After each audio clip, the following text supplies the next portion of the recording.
नमस्कार दोस्तों, मैं हूं अंशु कुमार सिंह और आप देख रहे हैं अंशु क्रिएटिव। हमारे और आपके चैनल पे हम दोनों का स्वागत है दोस्तों। और दोस्तों, आज हम जिस टॉपिक के ऊपर बात करने के लिए आए हैं वो है हनी कॉम्ब। दोस्तों, ये हनी कॉम्ब ऐसी प्रॉब्लम है जिससे आपको हमेशा साइड पे जूझना ही पड़ता होगा। और ये ऐसी दिक्कत है कि आप कितना भी क्योर कर लें, कभी आपके छत पे, कभी आपके डीपीसी पे, कभी आपके बीम पे, मतलब कहीं ना कहीं आपको ये देखने को मिल ही जाती होगी। बट इससे इतनी ज़्यादा दिक्कत है कि आने वाले टाइम में आपके कॉलम कमज़ोर पड़ सकते हैं, आपकी छत कमज़ोर पड़ सकती है अगर आपने ढंग से इसका ध्यान नहीं रखा। तो आखिर हनीकॉम्ब है क्या और ये होते क्यों हैं, हम इन सभी टॉपिक पे आज डिटेल से बात करेंगे। इसलिए देखते रहें शुरू से लेके एंड तक इस वीडियो को बिना स्किप किए। उससे पहले अगर अभी तक आपने हमारे चैनल को सब्सक्राइब नहीं किया तो प्लीज़ लाल कलर बटन दबाकर सब्सक्राइब कर दीजिए, आपसे रिक्वेस्ट है। और हाँ दोस्तों, नोटिफिकेशन बेल बजाना बिल्कुल भी ना भूलें। दोस्तों, अगर आप नोटिफिकेशन बेल बजाओगे और सब्सक्राइब करोगे तो इस तरह की जो सिविल साइट से जुड़ी हुई जो भी न्यूज़ है या फिर जो भी नॉलेज है वो आप तक सबसे पहले पहुंचेगा। उसका नोटिफिकेशन जो भी मैं वीडियो बना के अपलोड करूंगा वो उसका नोटिफिकेशन आप तक पहुंच जाएगा। अब दोस्तों, बात करते हैं हनीकॉम्ब के बारे में। आखिर हनीकॉम्ब है क्या और ये होता क्यों है। इसके दोस्तों होने के बहुत सारे कारण हैं। सिंपल वे में देखा जाए, जो आप साइट पे रहते हो, आपने साइट पे रह के काम करा है तो आप इस चीज़ को समझ सकते हो कि हनीकॉम्ब क्यों होता है। उसके लिए आपको ना किसी थ्योरेटिकली ना किसी चीज़ को देखने की ज़रूरत है, आप अपने आप समझ जाओगे हनीकॉम्ब क्यों होता है। लेकिन अगर जिसको साइट पे नहीं रहते हो, उनको अपना घर बनवा रहे हैं और या फिर आप फ्रेशर हो, तो फिर भी आपको ये वीडियो देखने की बहुत ज़्यादा ज़रूरत है। और अगर आप साइट पे हो तो भी आप देख लीजिए, तो क्या पता आपकी रीज़न जो हो हनीकॉम्ब का वो आपके नज़रों के सामने हो और आपने कभी ध्यान ही ना दिया हो उसको ठीक करने के लिए। अगर आपने आज वीडियो पूरी देख ली तो आप इसके बाद हनीकॉम्ब को ठीक करने को, हनीकॉम्ब होने के कारण, सबसे बड़ी बात होती है दोस्तों, आपको कारण का पता होना चाहिए। आखिर जो दिक्कत आ रही है आपके काम में वो आ क्यों रही है। अगर आपको ये पता लग जाए वो आ क्यों रही है तो आप उस दिक्कत को फिर आराम से ठीक कर सकते हो। अगर आपको पता ही नहीं चलेगा कि वो दिक्कत क्यों आ रही है तो आप ठीक कभी नहीं कर पाओगे। अब यहां बात करते हैं हनीकॉम्ब होता क्यों है। सबसे पहला कारण दोस्तों इसमें शटरिंग में प्रॉब्लम।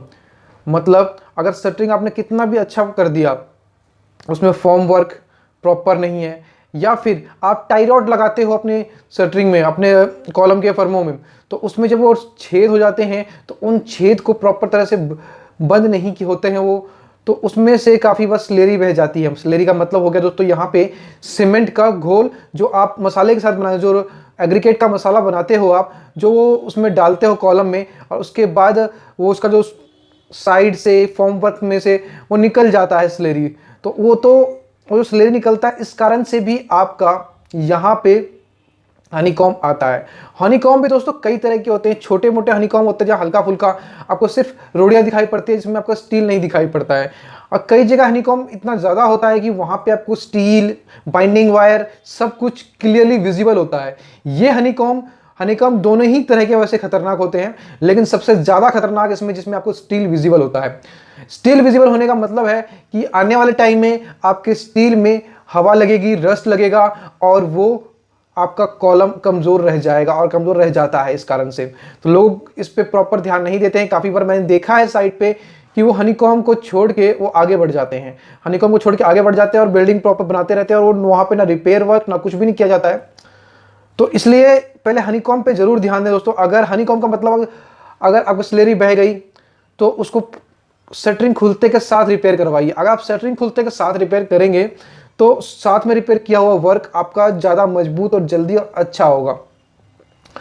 अगर ज़्यादा मजबूत होगा तो अपने आप बॉन्डिंग अच्छी होगी, और उसमें आपको स्टील के साथ आप रिपेयर वर्क आपने तुरंत कर दिया तो आपको मजबूती पकड़ेगा आपको स्टील के साथ वो आपका रिपेयर वर्क। नहीं तो आपका अगर आपने उस रिपेयर वर्क को छोड़ दिया, उस टाइम के बाद, कुछ टाइम के बाद करेंगे तो वो रिपेयर वर्क आपका सिर्फ एक दिखावे के लिए रह जाएगा।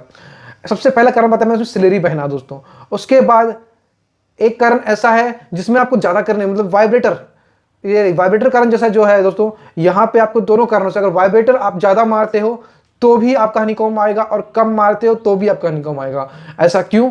ज़्यादा मारते हो, अगर आपने वाइब्रेटर उसमें किया, अपने कॉलम में, छत पे, क्या कहीं भी, तो वाइब्रेटर अगर ज़्यादा करते हो तो वहाँ पे वाइब्रेटर ज़्यादा करने से आपका स्लेरी बह जाएगी, इस कारण से हनीकॉम्ब आता है। और अगर कम मारते हो तो आपका जो रोड़ी है या फिर जो एग्रीकेट है, जो मसाला है, वो आपका सही जगह पे पहुंच नहीं पाता है रेनफोर्समेंट के कारण। और वहाँ पर रेनफोर्समेंट के कारण अगर वो सही जगह पे पहुंच नहीं पाता है तो वहाँ पे आपका हनीकॉम्ब आता है। अगर एक्चुअली होता क्या है, अगर रेनफोर्समेंट हैवी है तो वहाँ पे एग्रीकेट रोडी जो है वो आपका एक रेनफोर्समेंट में रुक जाता है और जिस कारण से वो रेनफोर्समेंट के इधर उधर नहीं जा पाता है। इसका एक और कारण हो सकता है हनीकॉम्ब का, अगर आपने प्रॉपर यहाँ पे कवर ब्लॉक्स प्रोवाइड नहीं किए हैं तो वहाँ पे स्टील विजिबल होगा तो स्टील विजिबल होने के कारण भी वहाँ पे हनीकॉम्ब आता है। सबसे बड़ी बात होती है दोस्तों, एग्रीकेट में कभी भी आपको स्टील विजिबल नहीं होना चाहिए।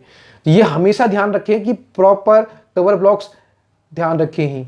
कुछ बातें होती हैं जो काम करवाते हो अपने घर का या कंस्ट्रक्शन साइट पे, तो ये बातें आपको हमेशा इंपॉर्टेंटली ध्यान रखना होता है, जिसमें कि आपका क्योरिंग, कवर ब्लॉक, ये सब बातें ऐसी हैं कि जो आपको हर हालत में ध्यान रखना है।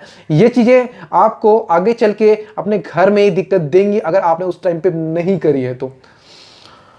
अब दोस्तों मैंने यहाँ पे कारण बताए आपको, ये सारे कारण होते हैं ज्यादा वाइब्रेटर के स्लेरी निकल जाने के, मतलब कुल मिला के। और इसमें काफी बार एक कारण और है कि अगर आप वहां पे एग्रीकेट मतलब रोडी जो है वो काफी बड़े साइज की यूज कर रहे हो तो वहां रेनफोर्समेंट में काफी बार वो ढंग से नहीं एडजस्ट हो पाती हैं, या फिर उसके बीच में काफी बार आपका उस एग्रीकेट के बीच में काफी बार आपका डस्ट या सीमेंट नहीं आ पाता है, जिस कारण से भी वो हनीकॉम्ब होता है। तो ये सारे कारण है हनीकॉम्ब के। तो यहाँ पे ये मैंने कारण बताए हैं, अगर आपको ये कारण अच्छे लगे, पता लगा इसमें कुछ कारण हो सकता है मैं छूट भी गए हूँ, क्योंकि सिविल साइट पे ऐसे गलतियों के बहुत सारे कारण हो सकते हैं और आपको लगता है कि मैंने कुछ छोड़ दिया है, ये क्या क्या कारण है, तो मैं यहाँ पे आपसे माफी चाहूंगा और मुझे कमेंट बॉक्स में लिख के जरूर बताएं कि मैंने कुछ छोड़ दिया है कि नहीं छोड़ दिया है। और दोस्तों वीडियो अच्छी लगी, आप यहां तक देख रहे हो तो एक लाइक तो बनता है, थम्स अप लाइक कर दें।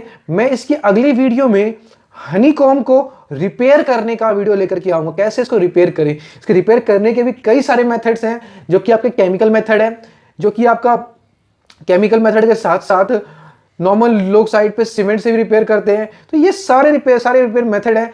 आप इसमें कौन सा मेथड आप अपने साइट पे यूज करते हो ये भी मुझे जरूर बताइएगा, मैं वो सारे मेथड्स के बारे में अगले वीडियो में मैं आपको बताऊंगा। दोस्तों वीडियो अच्छी लगे तो लाइक करना बिल्कुल भी ना भूलें, और दोस्तों सब्सक्राइब अगर नहीं किया अभी तक तो फटाफट सब्सक्राइब कर दें। हमें सब्सक्रिप्शन की, आपके सपोर्ट की, आपके लाइक की बहुत ज्यादा जरूरत है। तो दोस्तों जय हिंद जय भारत, मिलते हैं अगली